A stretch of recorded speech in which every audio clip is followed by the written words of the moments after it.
¿Qué tal, amigas, amigos, amigues de tu programa favorito, Un Cruce a la Izquierda o Cruce a la Izquierda por Info TV? Todos los lunes a mediodía salimos y hoy tenemos, como siempre, un invitado de lujo, un invitado muy especial que nos enorgullece porque de verdad es un ser humano maravilloso, un hombre que admiramos, el profesor Edgardo Lander, doctor Edgardo Lander, que tiene una dilatada trayectoria académica de formación de generaciones de sociólogos, de investigadores, y él mismo no ha parado en su labor investigativa. De manera que, bienvenido Edgardo Lander, y gracias a ustedes por sintonizarnos. Esta va a ser una conversación muy buena, ¿verdad, Javier? Así es, Juan, tenemos una agenda que habíamos conversado con Edgardo previamente y nos dijo que íbamos a tardar 8 horas, entonces vamos a tratar de hacerla lo más sensible y sencillo posible para el público que tenemos. Edgardo, me gustaría comenzar con este tema del contexto postdemocrático a nivel global, regional y local. ¿Por qué hay un avance tan importante de las corrientes de derecha, del populismo antidemocrático? ¿Y qué está pasando con la democracia? ¿Cómo evalúas tú esta situación? Bueno, efectivamente lo que tú señalas es cierto y extraordinariamente alarmante. Hoy, en todas partes del mundo, diría que sin excepción, hay una desaparición directamente de todo formato, de toda idea, de toda noción de que la democracia es necesaria, posiblemente deterioro, eso lo vemos hablando de la democracia liberal, inclusive en los países que durante un tiempo, en la posguerra, después de la Segunda Guerra Mundial, en Europa Occidental eran así como los paradigmas de lo que podría ser la democracia liberal, y fue probablemente las expresiones máximas de las posibilidades de la democracia en el orden capitalista, que está en un proceso de retroceso brutal. Hoy lo que era la socialdemocracia europea dejó de serlo, hoy es un partido no liberales directamente. Quiero hablar un poquito más sobre esta cosa europea porque era como el paradigma de lo posible en términos de la democracia en el sistema capitalista, ¿no? Los tiempos de las formas como desde la izquierda europea, puedo hablar de otro sector, de otra parte del mundo, pero empezando por ahí, las formas en las cuales desde la izquierda europea hoy se plantea cómo reaccionar ante esta ofensiva es fundamentalmente de naturaleza defensiva, tratar de recuperar nostálgicamente algo que una vez fue. Y en el resto del mundo, en América Latina, la socialdemocracia y los progresistas, el sector de izquierda, de alguna manera veían los temas, la experiencia de esta democracia, de esta socialdemocracia europea en sus cortos años de gloria, digamos, como una referencia obligada, como una perspectiva de lo que puede hacer. Pero si uno se pone a ver por qué fue posible esa experiencia, y yo creo que fue posible por unas condiciones históricas muy peculiares que difícilmente pueden repetirse. Esto tiene que ver con varias cosas. Primero, todavía el tema ambiental y los límites del planeta y todo lo que tiene que ver con condiciones que necesariamente forman parte de la esencia de cualquier debate político y de toda acción política, todavía no había conciencia de eso.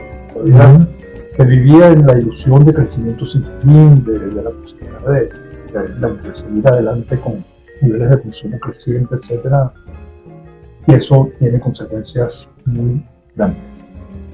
En segundo lugar, Europa era, en el periodo de la posguerra, todavía con la preservación del orden colonial y toda la relación con el resto del mundo, un lugar de concentración de riqueza extraordinariamente atractivo en relación al resto del mundo, lo cual hizo posible unos niveles de bienestar material absolutamente desproporcionados en relación a la dimensión del territorio y a los bienes comunes que internamente se repartían, y no era tanto una capacidad de generación de riqueza interna, sino una capacidad de apropiación de riqueza de había una ilusión de ciudadanía para todos, porque eran sociedades bastante homogéneas y que el otro estaba en otra parte. El otro estaba en el sur, eran los negros, eran los eslovacos, la gente del Magreb, pero en todo caso estaba en otra parte. Y era posible entonces, dentro de esa sociedad relativamente homogénea, entonces, por lo menos discursivamente, hubo avances en la dirección de una cierta equidad. Probablemente unos niveles de equidad como nunca antes se han alcanzado en la historia de la humanidad, en un sistema político que permitiese, hiciese eso posible. Entonces, en la medida en que esas condiciones fueron dejando de estar presentes, se vio la fragilidad de ese modelo de democracia. ¿Por qué? Porque, bueno, vemos cómo la distribución de los bienes del planeta empezó a ser contestado por las luchas de liberación nacional africanas.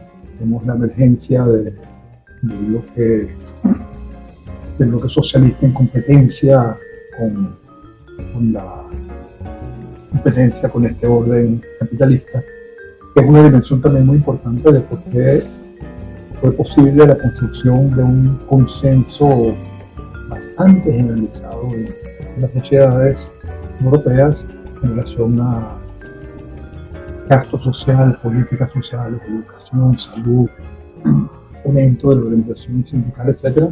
Porque en esa pugna con el modelo soviético había la necesidad de legitimar un modelo de vida, un modelo de organización política. Pero si esa amenaza de alternativa y pugna por la legitimidad desaparece, colapsa en lo posible, si la capacidad de apropiación de los bienes del planeta empieza a ser cuestionado, socavado, si los otros que estaban en otra parte pasan a ser parte del aquí, de esos territorios por la migración masiva que llega, si la noción de crecimiento secundario, abundancia ascendente empieza a ser visto como una fantasía y empieza a crecer los menos de eso, obviamente entonces lo que desde el marxismo se había señalado como característico de la sociedad capitalista empieza a hacerse francamente visible. Esa forma de ocultar y de alguna manera edulcorar las tensiones de la sociedad que fueron posibles, repito, durante unas pocas décadas y en una muy pequeña proporción del planeta empieza a hacer aguas. Entonces, si hace aguas en el lugar donde aparecía que tenía mayores posibilidades, donde tenía la mayor nivel de legitimidad y de efectivamente crear la noción de que era posible una sociedad de convivencia relativamente equitativa, de ciudadanía, de todo, etc. Eso empieza simplemente a hacer agua de una forma muy larga.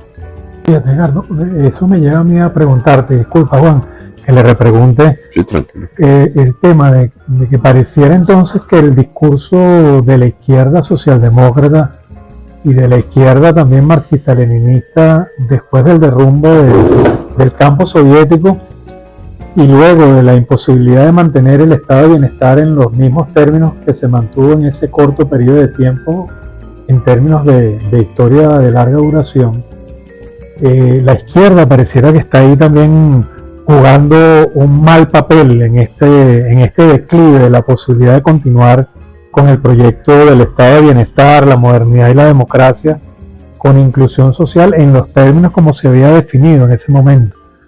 Cae la Unión Soviética y cae también todo un paradigma. Y al debilitarse también el estado de bienestar y con todos los planes de austeridad y estos movimientos nacionalistas, populistas, xenófobos, entonces Europa está en una situación muy complicada y los migrantes exacerban, vamos a decirlo así, los contenidos latentes del viejo racismo europeo hacia el mundo no europeo, hacia el mundo colonial, hacia el tercer mundo. Que dejó de estar en otra parte y se hizo interno. Entonces se convirtió en un problema de seguridad interna, el securitivismo vinculado al racismo. ¿Cómo queda colocada la izquierda latinoamericana en esa situación? ¿Cómo lo ves tú? Bueno, yo diría varias cosas. Primero, hay una responsabilidad histórica de la amplia gama de lo que denominamos izquierda en relación al tema de la democracia. En varios sentidos, ¿no?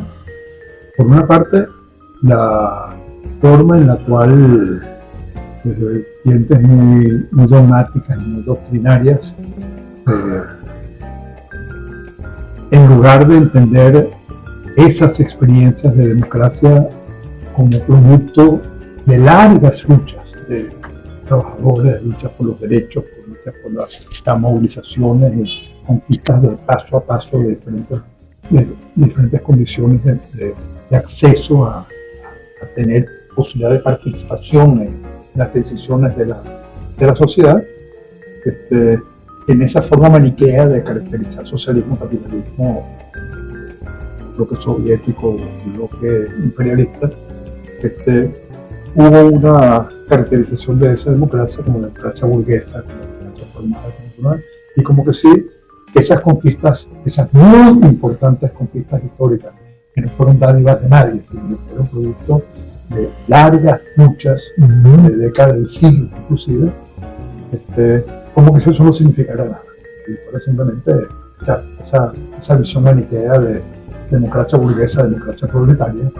Entonces, esa desvalorización de las conquistas históricas de esa democracia contribuyeron también a socavar su legitimidad.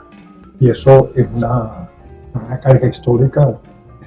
El conjunto de aspectos de la izquierda tienen, porque hoy es posible mirar para atrás y darse cuenta que eso fue un diagnóstico absolutamente errado.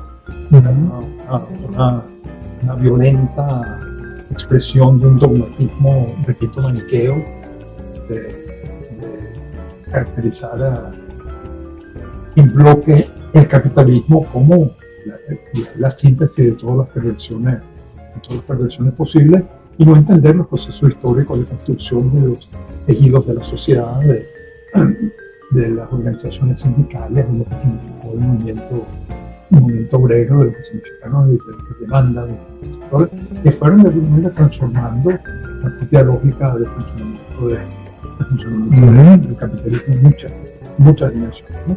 Y si a eso se le agrega que la experiencia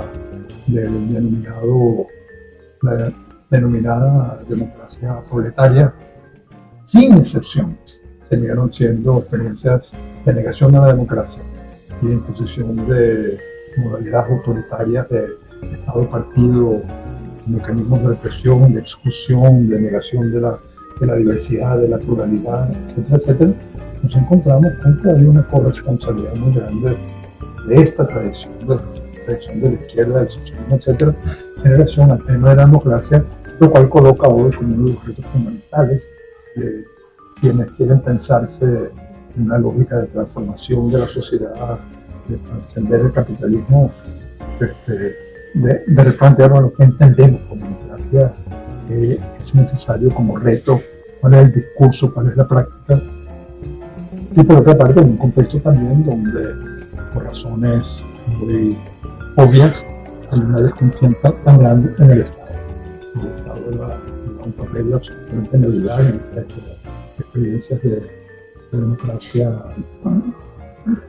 del Estado de bienestar social, y hoy las formas como opera el Estado, las formas como se institucionalizan formas autoritarias formas masivas de corrupción, las formas como el dinero en todas partes del mundo realmente han logrado comprar los mecanismos de funcionamiento de la democracia. Haya también una asociación muy estrecha entre digamos, las cosas que se rechazan del orden social con la forma como se es muy interesante, por ejemplo, ver los desplazamientos que han ocurrido en el caso de los Estados Unidos en relación a lo que eran las expectativas desde el punto de vista del pensamiento socialista o marxista, de las relaciones entre clases, las relaciones entre las visiones del Estado, las visiones del mercado, etc. Como hoy en Estados Unidos los sectores en las expectativas de la tradición de izquierda deberían ser los sectores que apoyarían un cambio progresista, digamos, de la sociedad. Es exactamente lo contrario. Hoy la mayoría de los sectores trabajadores blancos de la sociedad norteamericana tienen posturas de derecha y a veces de extrema derecha. En relación al Estado, estos sectores, en lugar de ver el Estado como el lugar de garantía de derechos y de la posibilidad de lograr mejores condiciones de igualdad y de participación, etc., han sido incorporados a esta lógica neoliberal de que el Estado es el enemigo.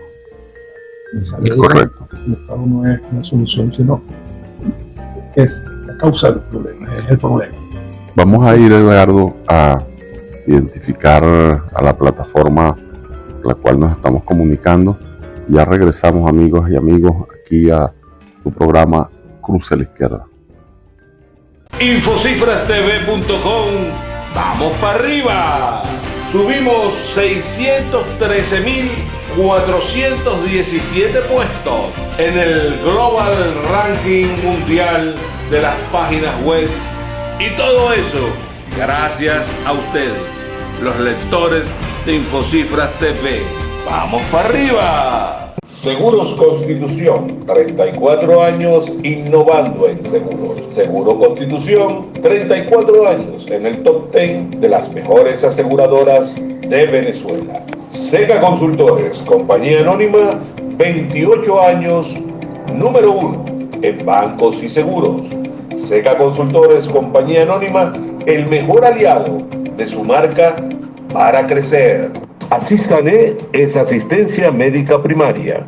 Asistanet con consultas médicas por especialidades y exámenes paraclínicos de otro nivel. Asistanet es asistencia médica primaria. Asistanet con consultas médicas por especialidades y exámenes paraclínicos de otro nivel. DentalNet, cuida tu salud bucal. DentalNet, para una sonrisa sana. Net Asistencia, 24 horas a tu servicio. Las grúas de Net Asistencia te acompañan y te asisten cuando más lo necesitas. Net Asistencia, un servicio de grúa de Seguro Constitución que viene con tu póliza Coste Auto. Farmacia Botimarque, ahora es más fácil la farmacia en tu casa. Tú compras tus medicamentos por teléfono y el Delivery Express de Botimarque te lo lleva hasta tu casa. Visita nuestras redes sociales, suscríbete a nuestros canales y si te gustan nuestros videos, no olvides darle like. Seguimos en Cruce a la Izquierda con Javier Biodó, quien les habla Juan Barreto, y hoy tenemos un invitado muy especial, los que llegaron tarde al programa. Nada más y nada menos que el profesor, el doctor Edgardo Lander. Y por lo que tú vienes reflexionando, Edgardo, entonces la hipótesis, la teoría de la acción comunicativa habermasiana, toda esa utopía comunicativa de interlocutores, perlocucionarios que en términos de igualdad dirimen sus diferencias, un nivel simétrico para la construcción de la verdad social, y a partir de allí el juego democrático a partir del diálogo, ¿no? El diálogo como como instrumento de construcción de la opinión pública y de la relación política, quedaría negado, ¿no?, por una sociedad más bien a lo Bauman, ¿no?, una sociedad líquida, una sociedad flexible, una sociedad donde las redes sociales, la comunicación, median desde las relaciones interpersonales, la vida privada, hasta las relaciones del juego político y la incorporación de la ciudadanía, si es que todavía se puede hablar en esos términos, a el intercambio, el cruce, ¿no?, de señas y signos sociales que hace posible que las sociedades funcionen. Estaríamos en presencia de una sociedad que se desintegra y se reintegra más bien en términos mediáticos, más allá de la lógica de la utopía habermasiana. Sí, yo creo que eso es absolutamente cierto. Hay una dimensión que de alguna manera hay que considerar en primer lugar, que es el tema de la lógica de mercantilización creciente de todos los ámbitos de la vida. Una de las cosas que digamos, más dramáticas en términos del impacto sobre la vida que ha logrado imponer el neoliberalismo es esta lógica de que el mercado es la mejor forma de resolver cualquier problema social y que ante cualquier nuevo reto, más mercado, menos regulación, menos control social, etc. Entonces eso camina en una dirección. La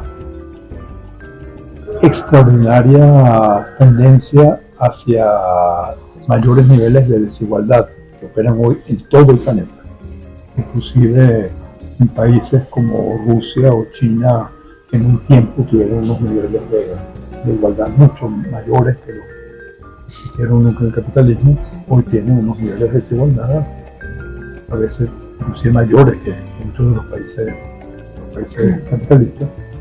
Y se agrega a esto obviamente la dimensión en el ámbito de la comunicación, de la desaparición por completo de esta utopía habermasiana de la construcción de una esfera pública que de alguna manera era una condición de realización de la democracia, esta democracia liberal, la democracia de construcción de consenso, la democracia deliberativa, la posibilidad de construcción de sentidos compartidos de diferentes sectores de la sociedad, porque había de alguna manera una entidad del conjunto de la sociedad, espacio, por supuesto, esto Habermas también lo reconoce como tal, que es una utopía, o sea, una descripción empírica de una realidad, pero digamos, es una utopía ideal.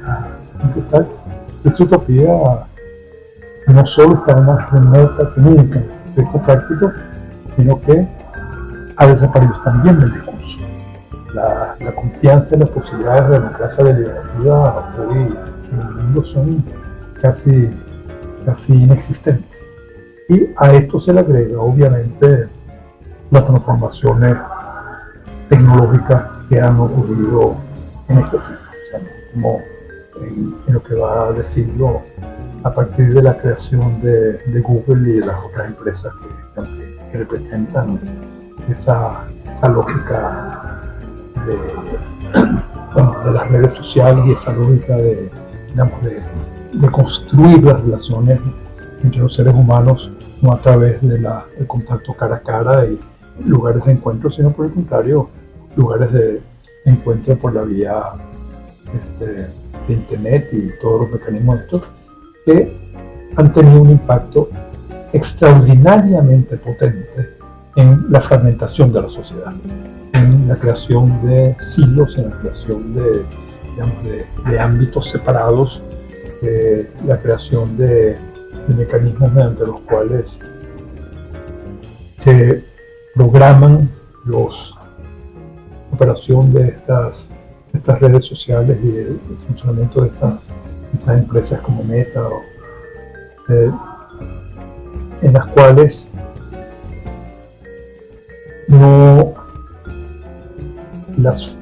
la información que se comparte, la información que se recoge, la información que circula, es una información que en la medida en que está mercantilizada y que está dirigida fundamentalmente, diseñados los sistemas, los algoritmos diseñados para lograr la mayor cantidad de lectores posible, la mayor cantidad de compartir la información posible con otros, eso hace que haya un sesgo muy marcado hacia cosas que sean extremas, que sean escandalosas, que llamen la atención, y otras cosas que son más como el común de la vida, tienen mucho menos interés y mucho menos.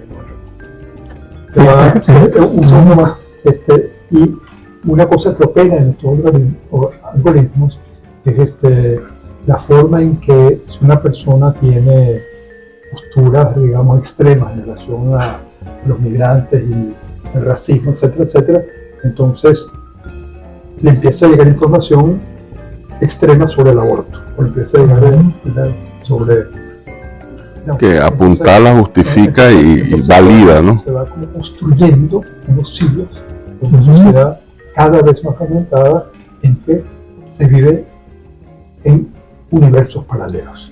Eso lo vimos nosotros en Venezuela muy claramente, sin esa sofisticación tecnológica, en los momentos más extremos de la polarización, en que la sociedad venezolana vivía en unos paralelos.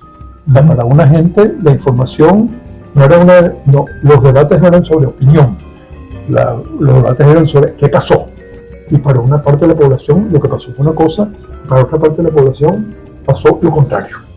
Entonces en esta condición no es posible una discusión deliberativa, porque los supuestos, la posibilidad de construcción en un sentido compartido y llegar a consenso, simplemente se desintegró, desapareció. Y eso, bueno, obviamente, desde el punto de vista de la posibilidad misma de la democracia, establece unos límites extremos. Si a eso le agregamos, ya en otro momento, ya que hoy forma parte del debate global muy intensamente, es la forma como empieza a incidir en la vida colectiva y en el debate público y en la democracia, la inteligencia artificial, nos damos cuenta de que ya la realidad misma está siendo alterada en términos de cómo es posible construir realidades absolutamente convincentes que ya son prueba, constatación de que algo es de esta manera. Y eso se puede hacer de manera, bueno, que alguien venga y aparezca, digamos, afirmando unas cosas en un video grabado, etcétera, cosas que hasta hace muy poco tiempo eran prueba contundente de que algo pasó. Ahora ya no. Entonces ya ¿cómo se construye un sentido de... La era del simulacro de la que habló Baudrillard. Sí, ¿cómo se construye la posibilidad?